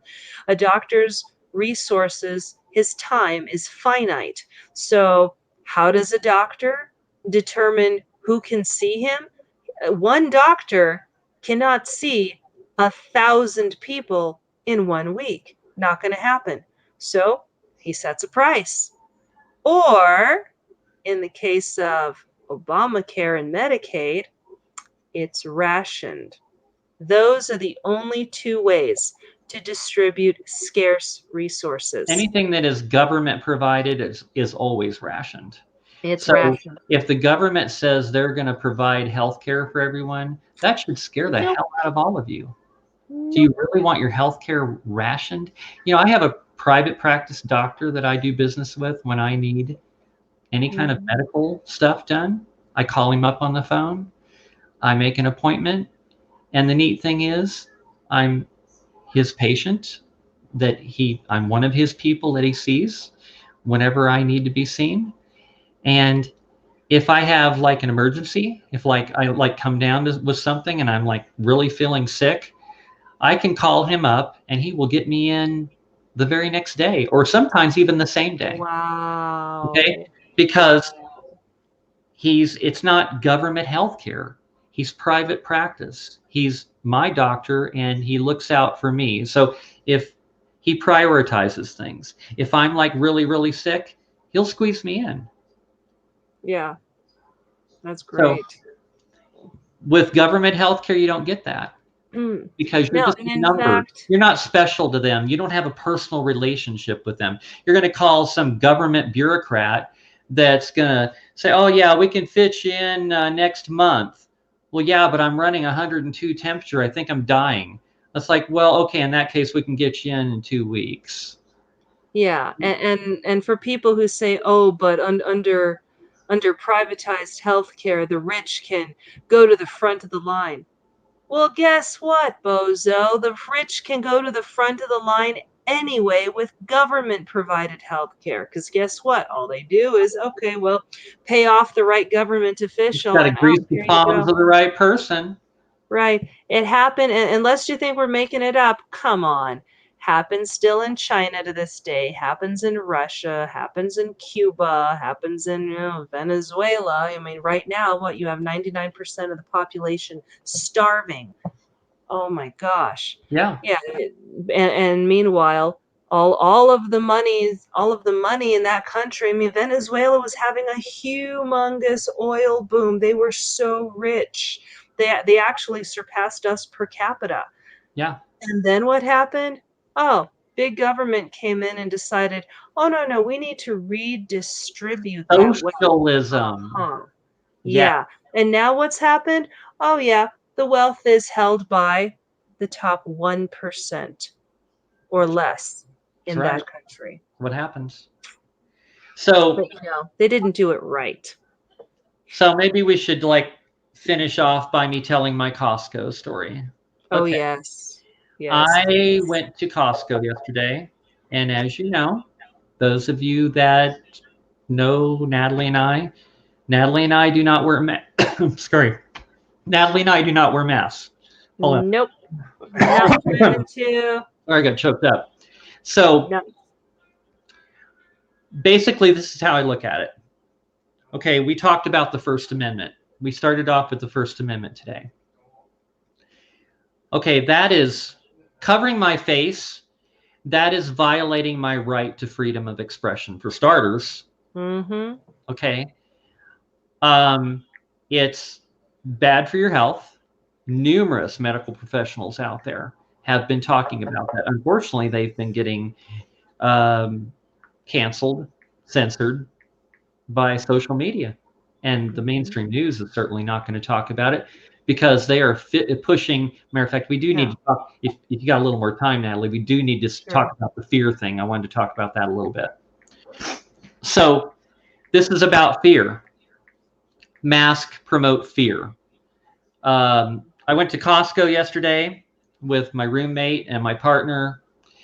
We went to Costco, and up until yesterday, I've been able to go in there, and because even on their company website, the letter from the CEO specifically states that if you have a medical issue, you can bypass the mask thing, which personally I don't think they have a right to make you wear a mask, period. But needless to say, if that's the rules that they have made, then I was acting within those rules.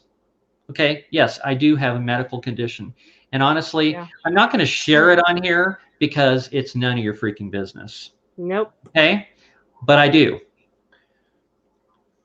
And Natalie knows me well. She knows that I really do have a real issue, and so does my 75-year-old roommate. Okay, he's Right. old. He has trouble breathing as it is. Right. So we go in there, and I walk up the door, and the person at the door, at the top of his lungs, yelled at us, "You have to wear a mask," and in a very, very aggressive, really just nasty tone. And I said, medical issues. And we just kept on walking. Well, we walked around the corner and started to shop. And I kid you not, we got converged on by 2 managers and 2 employees, bang, blocking our path, surrounding us. Like we had just shoplifted the store or something, like we were criminals. All we were doing was shopping, patronizing their business, buying products. We were going to spend hundreds of dollars yesterday. We had a lot of things that we were going to be buying. So they surrounded us and said, "You have to wear a mask." And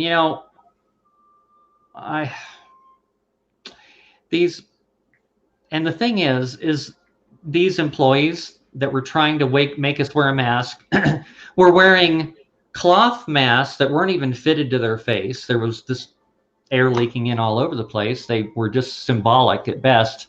They served no purpose whatsoever except as a symbol of compliance. So, yet they wanted us to also wear a mask, which, if they had any sense at all, they would realize has no meaning. It's simply compliance. Unless you're just a freaking idiot, you can't possibly think that mask is actually doing anything. No. If you were to be in the medical profession and you had a professionally fitted N95 mask, it might do something, but you'd have to change it out pretty often, and it'd have to be professionally fitted. So, OSHA. I'm going to interject here. Straight from OSHA, I'm reading off their website. Cloth face coverings do not constitute personal protective equipments. Surgical masks are not considered to be PPE if they are being used solely to contain the respiratory droplets of the person wearing them, referred to by OSHA as source of control. Although employers are not required to provide their employees with cloth face coverings or surgical masks, the use of such face coverings and/or surgical masks would constitute part of a control plan designed to address hazards from SARS-CoV-2 under the General Duty Clause, which means they have to follow OSHA's standards for that. And then OSHA suggests following CDC guidance on washing face coverings. Yeah, there's so many ramifications, especially as an employer, but cloth face masks are not considered personal protective equipment by OSHA. OSHA. Yeah. It's a decorative face covering at best. Yep. That's it. It serves no function. And so they blocked my way. They blocked us in. Oh my gosh. In an attempt to intimidate us. Needless to say, I don't really get intimidated, but because these people are just nothing to me. Okay, they're really nothing to me. It's like, you don't have any authority over me. So anyway, so then then the manager says, Bernadette, that's her name, and then the assistant manager that was with her, Cheryl, I took their pictures, I posted it on my website. Oh, good. Told me, well, if you have a doctor's note, then we can let you shop. Yeah. But, okay, for starters, my medical information is none of your business. You're not legally entitled to it under any circumstances. It's privacy. Privacy Act protects me from that. Not only that is, okay, you might, But they said, well, we don't need to know what your medical condition is. We just need to know. Mm-hmm. Okay. Number one, if I was to even accept the note thing, then that would mean that I'm actually giving validity to what they're trying to push on the mask thing Right. with, which I don't. Okay. It's an infringement of my rights. Not only that, but if I was to comply with the doctor note thing, then I'm sharing my doctor's information with them. Mm-hmm. And that's none of their business either. So they blocked my cart. They demanded personal medical information. And to top it all off, I said, well, fine, then we were just going to go ahead and shop. But they said, if you go ahead and shop, then we're not going to check you out. I said, fine, then I am just going to cancel my membership, because nowhere in my membership agreement does it say I have to wear a mask.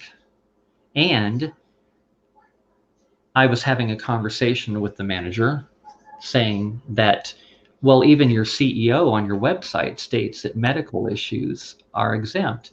Yes. Well,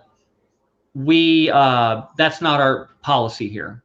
I said, so you're violating your own company policy. So then they're also violating their own, they obstructed my path.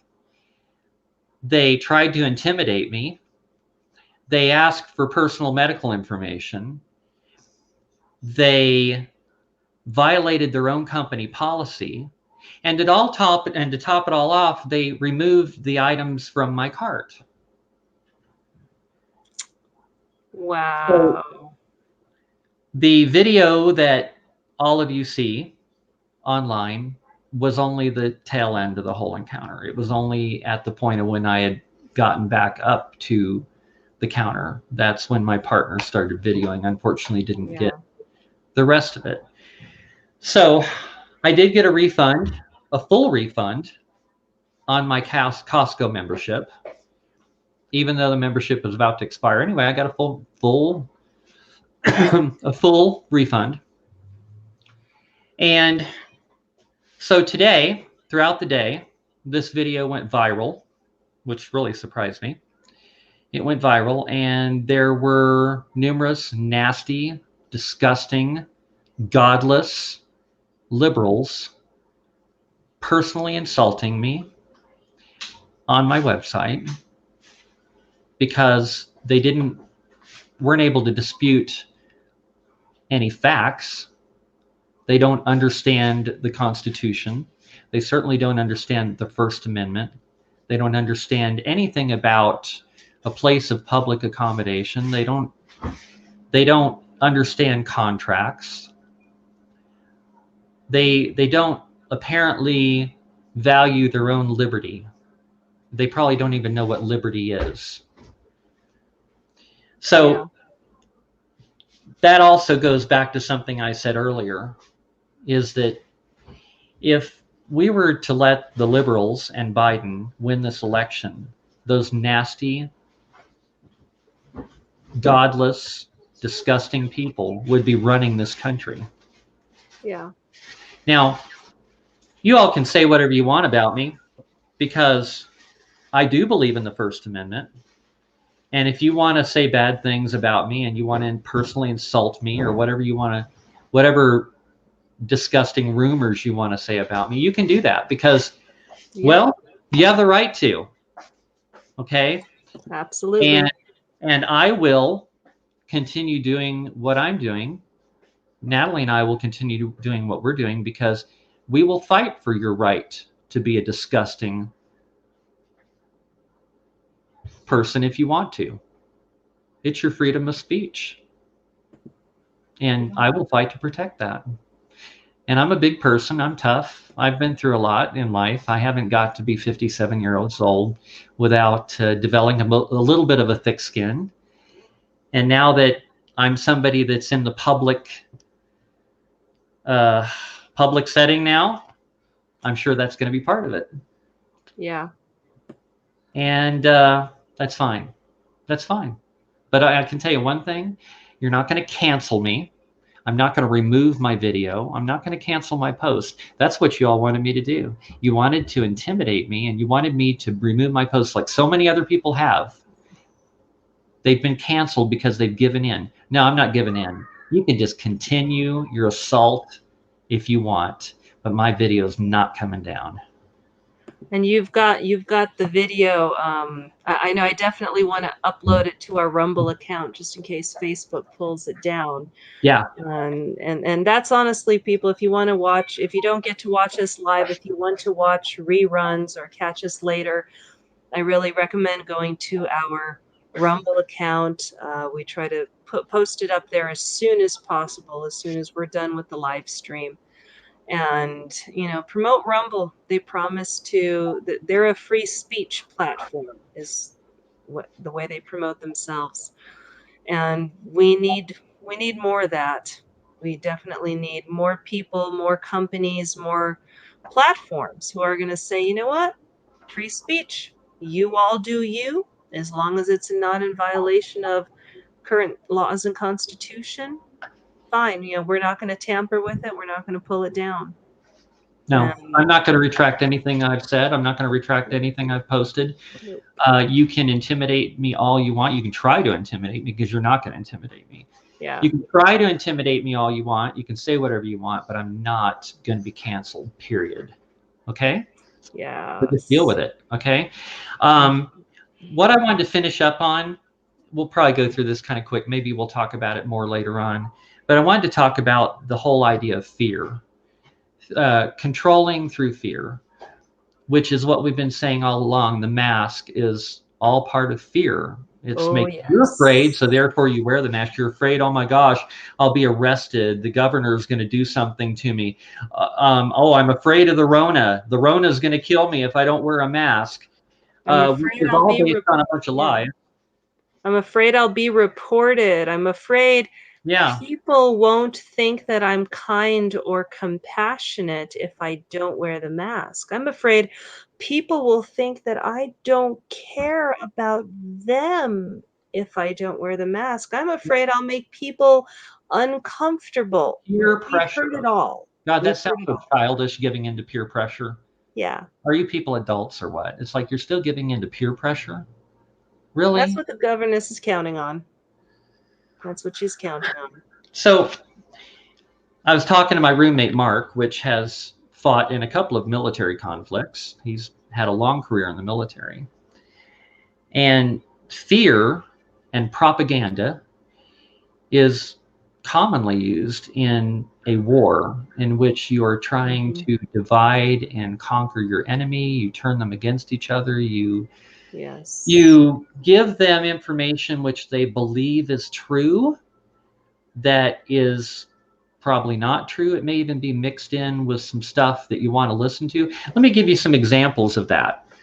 Okay, there were a couple of well-known people back during Vietnam, Hanoi Hannah, Tokyo Rose, and what they would do to try to demoralize the American soldiers and to get them to quit fighting or whatever is they would play, you know, keep in mind these guys are in a foreign country and they're not getting much of home over there. So what these people would do is they'd play American pop music on their radio station and get people listening to it.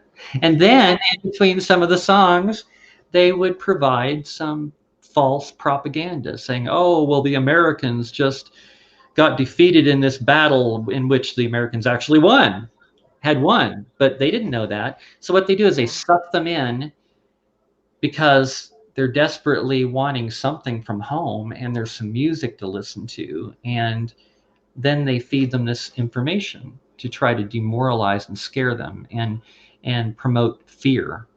And it reminded me of something that is similar that happens in this country. Not so much now because the theaters and Hollywood's been shut down.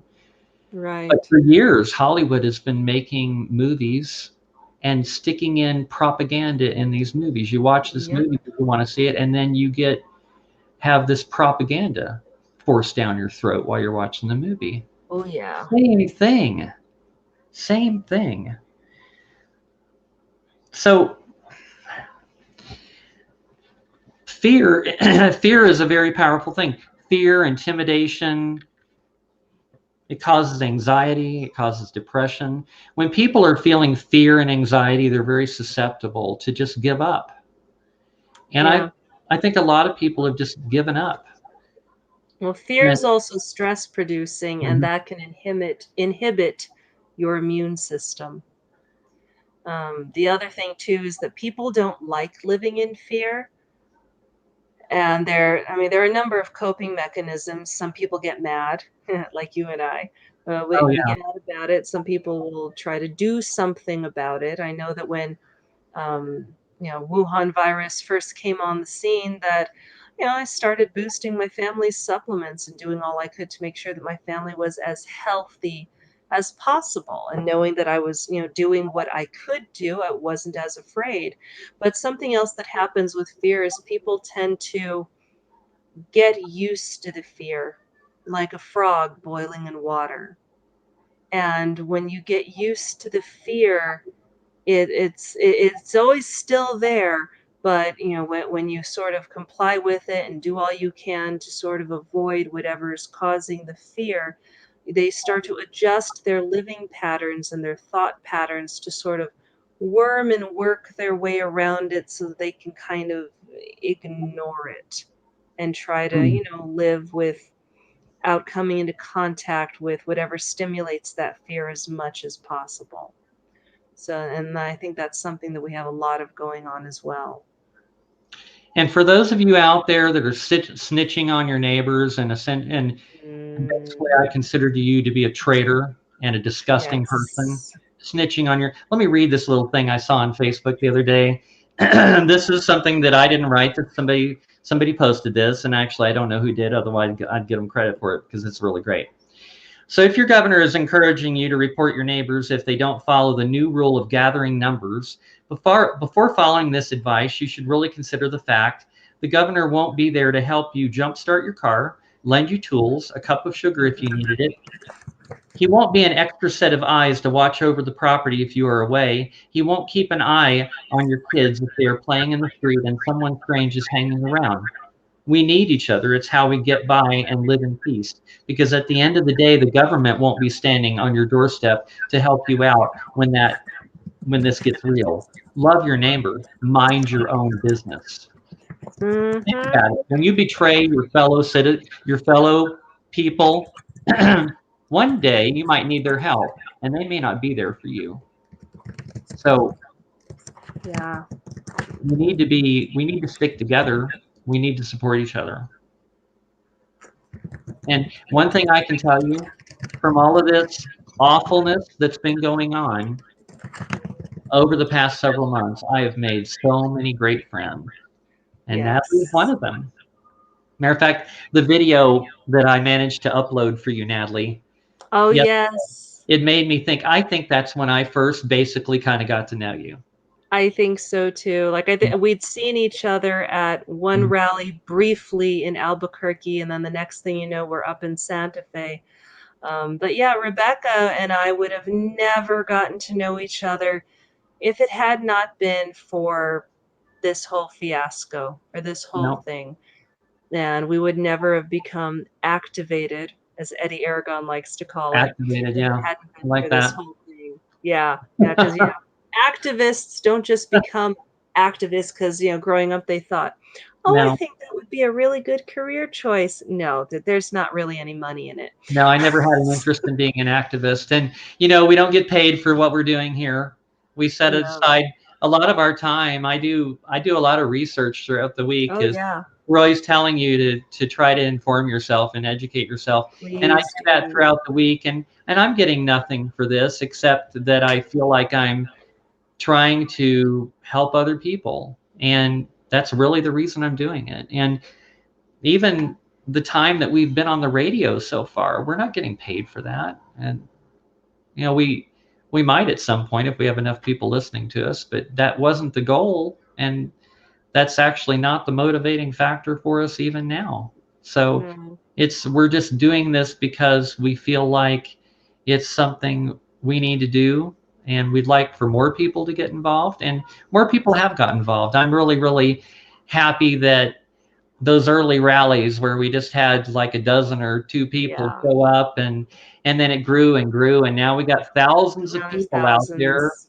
that are Oh standing man. up, and it's like that's so great.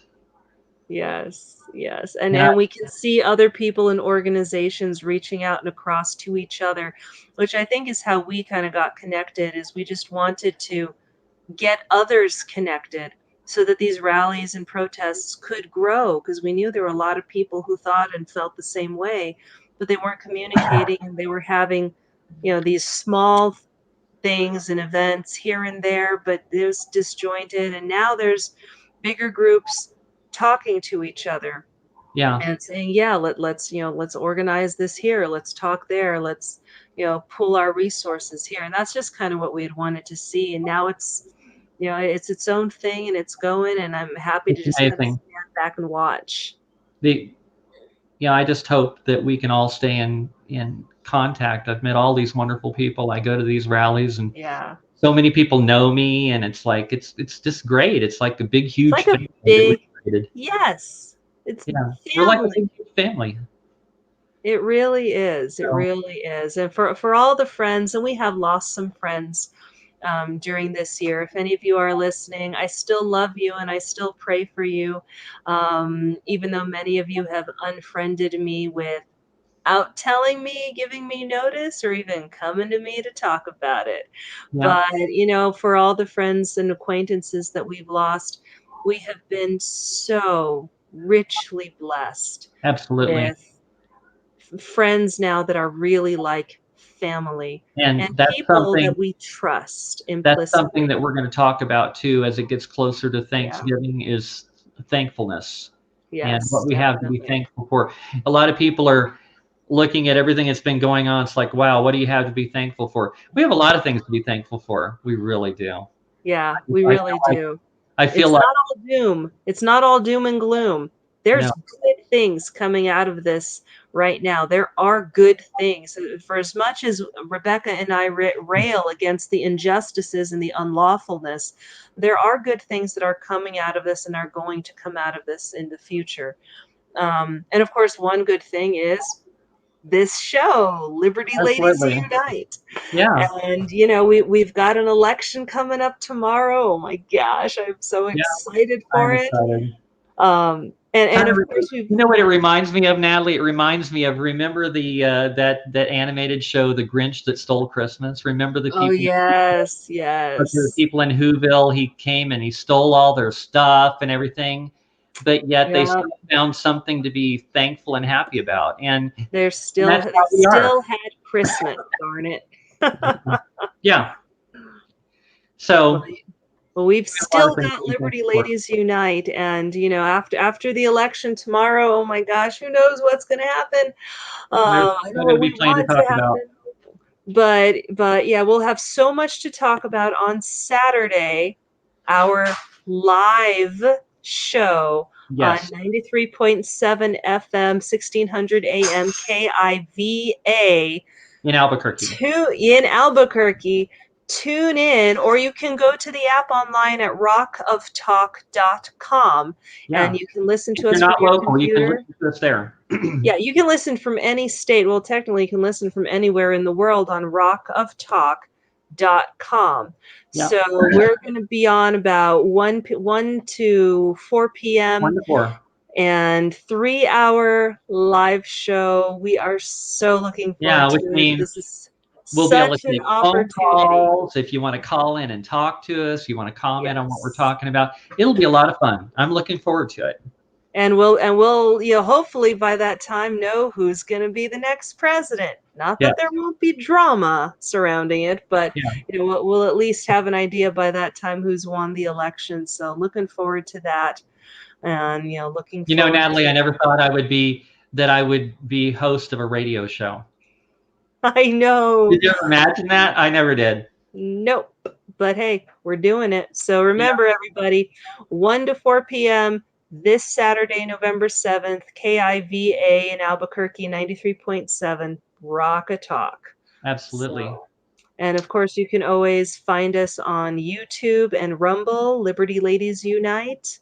Email us at libertyladiesunite@gmail.com. Yeah. And of course, our Facebook page, Liberty Ladies Unite. Yeah, Just look for absolutely. us.